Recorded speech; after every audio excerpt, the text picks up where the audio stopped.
Ismael, o primogênito de Abraão, nasceu de Agar, a serva egípcia de Sara, esposa de Abraão. O Senhor havia prometido a Abraão uma descendência abundante, apesar de sua avançada idade.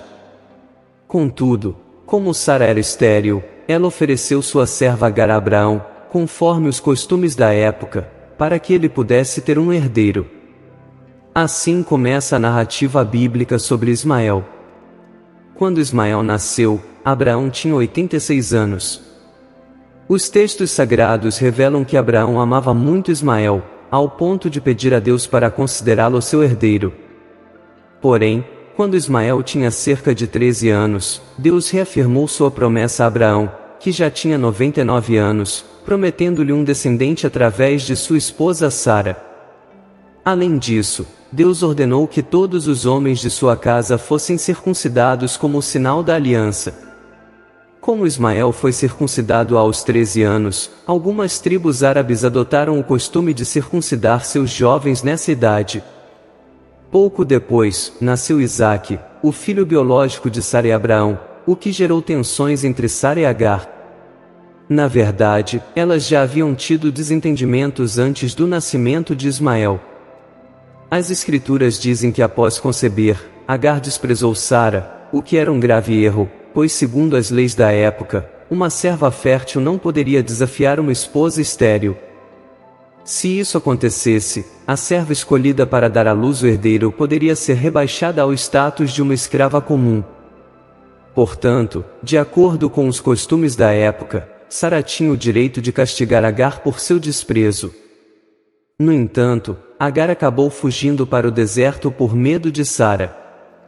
Lá, o anjo do Senhor apareceu a ela e mandou-a voltar para a casa de Abraão. No deserto, o anjo também lhe disse que o filho em seu ventre deveria ser chamado Ismael. Assim, o nome Ismael significa Deus ouve, porque o Senhor ouviu a aflição de Agar, conforme relatado em Gênesis 16:11. Porém, o conflito entre Sara e Agar intensificou-se quando Isaque foi desmamado. Durante a festa de desmame de Isaque, Ismael zombou dele, o que profundamente ofendeu Sara. Ela exigiu que Abraão expulsasse Agar e seu filho, como relatado em Gênesis 21. Embora o pedido de Sara contradisse as normas da época, porque segundo essas regras, Ismael era considerado filho legítimo tanto de Abraão quanto de Sara, uma vez que fora concebido por sua serva pessoal. Em circunstâncias extremas, o filho de um senhor com uma serva poderia ser rebaixado dentro da família, mas nunca expulso. Tudo isso causou grande dor a Abraão, mas Deus falou com ele novamente, assegurando que ele não deveria se preocupar com Isaque, pois ele cuidaria do filho da escrava e lhe concederia uma numerosa descendência.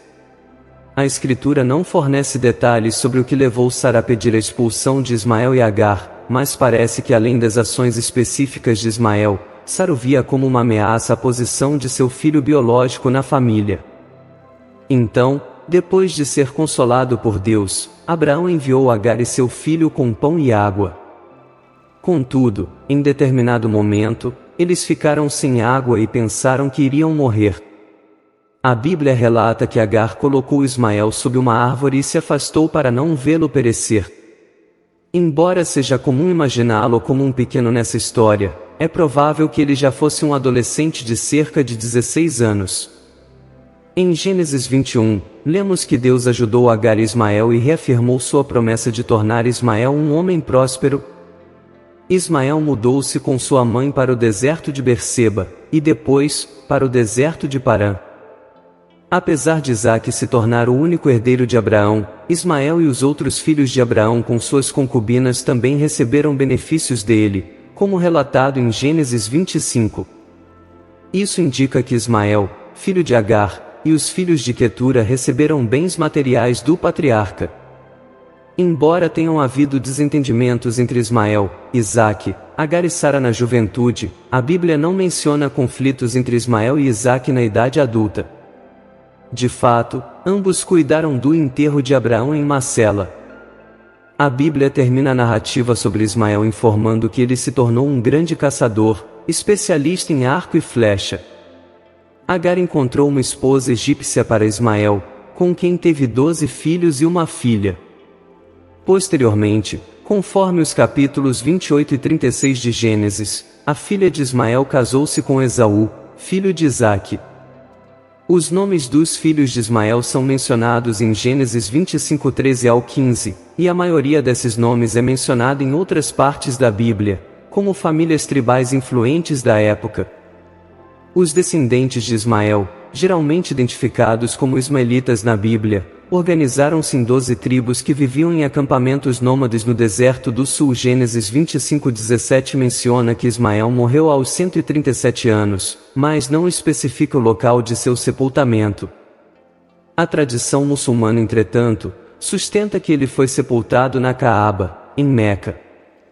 No Novo Testamento, Ismael é mencionado especialmente pelo apóstolo Paulo em Gálatas 4, onde usa a figura do filho da escrava numa alegoria sobre a oposição dos legalistas religiosos que perseguiam a igreja primitiva. Ismael, por sua vez, foi interpretado por Paulo como representante da antiga aliança, enquanto Isaque representava a nova aliança. De acordo com Paulo, a liberdade espiritual dos cristãos em relação à lei mosaica é representada por Isaque, e a escravidão sob a lei é representada por Ismael. Dessa forma, Paulo usa a história de Ismael e Isaque para ensinar sobre a diferença entre confiar nas obras para ser salvo e confiar na graça de Deus através da fé em Cristo. Concluindo, o exemplo de Ismael é, em muitos aspectos, uma ilustração das complexidades da natureza humana, dos conflitos familiares, da lealdade de Deus àqueles que confiam nele e da forma como Deus trabalha em meio às circunstâncias imperfeitas da vida para realizar seus propósitos. Isso explica a cita indireta de Paulo no Novo Testamento, onde ele usa Ismael como figura daquele que nasceu segundo a carne, em contraste com Isaque, que nasceu segundo o Espírito. Se gostou deste vídeo, compartilhe com amigos e familiares, deixe a sua opinião na seção de comentários abaixo e diga se já conhecia a história de Ismael. Até a próxima, e que Deus te abençoe.